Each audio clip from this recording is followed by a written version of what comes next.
Cricketer ఉమెన్స్‌లో Jemimah ఉంది కదా! తనేం చెప్పిందంటే, నేను గెలవడానికి గల కారణం మొదట యేసయ్య మాత్రమే, తర్వాత నా తల్లిదండ్రులు, ఇంకా నా కోచ్ అని చెప్పిందనమాట. అంటే దేవుడు కోరుకునేది కూడా అదే కదా! మనకి ఏదైనా మంచి జరిగినప్పుడు అది ఎవరి వల్ల వచ్చిందనేది మనల్ని ఎంచుకున్నారు, మనల్ని ఎన్నుకున్నారు. సో, ఈరోజు ఆ అమ్మాయి ఎంత ట్రోల్స్‌కి గురవుతుందంటే, ఏంటి ఇది హిందూ దేశం కదా! యేసయ్య కోసం చెప్పడం ఏంటి? నువ్వు నేషనల్ గేమ్ ఆడావు కదా! ఇది అది అని అమ్మాయిని పిచ్చి పిచ్చిగా ట్రోల్స్ చేస్తున్నారనమాట. ముందు మనం అసలు ఒక్కళ్ళ వల్ల ఒక మేలు పొందుకున్నామంటే కంపల్సరీగా వాళ్ళకి క్రెడిట్ అనేది ఇవ్వాలి.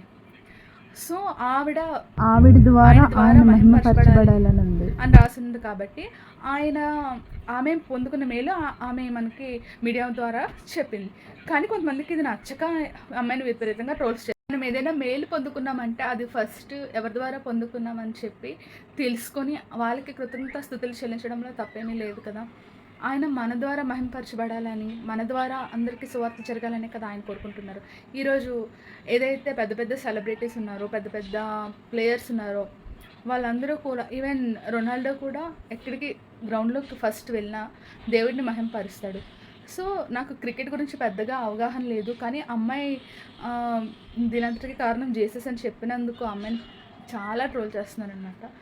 ఇదంతా మానేసి ఎవరికి నచ్చిన మతంలో వాళ్ళుండి ఎదుటి వాళ్ళు అసలు ఏం చెప్తున్నారో తెలుసుకొని గ్రహించగలిగితే చాలా బాగుంటుందని నేను అనుకుంటున్నాను. ఇలాంటి చాలామంది ఎవరెవరైతే సెలబ్రిటీస్ ఉన్నారో వాళ్ళందరూ యేసయ్యని ఘనపరచడం ద్వారా సువార్త అనేది ఇంకా స్ప్రెడ్ అవుతుందని నమ్ముతున్నాను.